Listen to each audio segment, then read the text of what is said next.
Hello, people. It's the Abbey Rabbi again. I know I said that the next video blog that I had, I would be going into the real study of Revelation, but then I had to make one more that had to clarify. The last five have been a clarification as to certain interpretives and rules of interpretation which I use. There is another thing that I also have to put toward you. Otherwise, some things won't make sense. So it's very important that you see the other five videos because in that are the keys that I use to interpret and translate. One thing that I need to make a mention of in one of the videos, because of my notes and research, led me into a book called The Epistle of Barnabas. And I wasn't really familiar with the book, so I did some online research with it and stuff, and it's mostly found in the Catholic Bible. It was taken out of the Protestant Bible, and it is not included in the Messianic scriptures whatsoever. I found some points in the Epistle of Barnabas. I did a brief study on it and reading of it. It's not all that long, and some things just didn't work right for me. Some of the things he did, we could use to interpret exactly. It is one of the few scriptures that were or texts that were ever written from that period of time. Um, Post emissaries, Paul and them had all gone. That you can actually date. Secondary thing though is it smacks pretty heavy of Constantinism as well as it filled with anti-Semitism.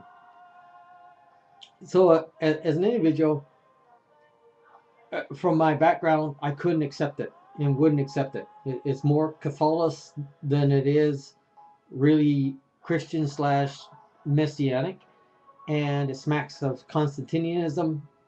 He's made some very blasphemous and outright statements that I find appalling, and so I would condemn the scripture myself. He seems to have somewhat of a Gnostic grounding to him, so therefore, again, I would condemn him just because I'm Netzarim and it would be traditional. But just on the papacy stuff and on the anti-Jewish stuff of his time would have been enough for me. But one more thing I need to make note of in regard to interpretation, that is I use a 360 the lunar cycle interpreting time in the prophetic years. Genesis history of Noah's flood reveals the 30-day month, a 360-day year in that time. So when they're calculating that time all through the scriptures, they would have used the lunar calendar, not the solar calendar. The solar calendar and the dating thereof started with Constantine and became prevalent through history.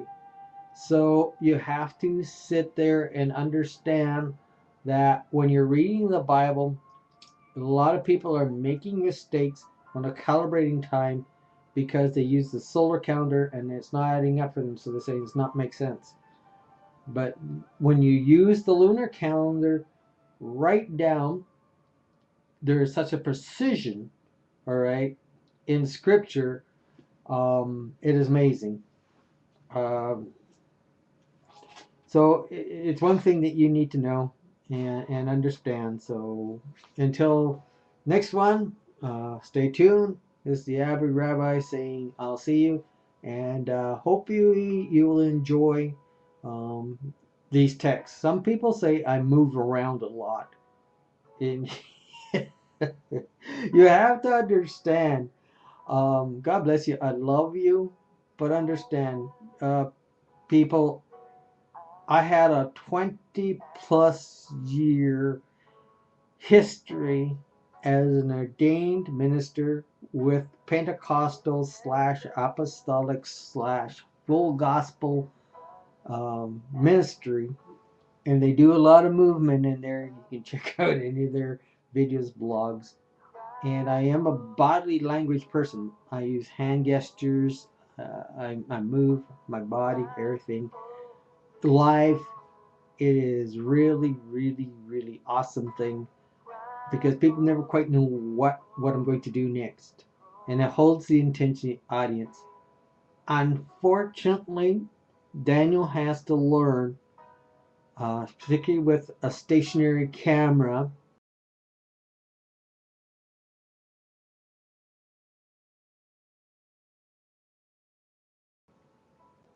capable of that.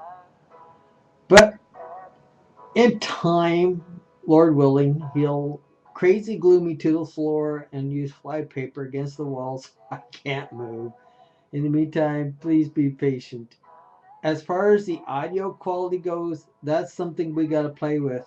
I got this beautiful camera with a built-in mic that picks up my voice, but because it's on the camera itself, it allows me the freedom to move, which I love. Those wires and things, I'm always yanking, half breaking my neck. And it gives me the freedom without the attachment of the head and the mic piece on, so I'm able to talk, which I really love and appreciate, and allows me to be me. I'm not chained to the computer, and I'm allowed, because of the style of the camera, to take it outdoors. Be patient, and we're going to work out some of these kinks. Till next time, this is the Abbey Rabbi saying shalom.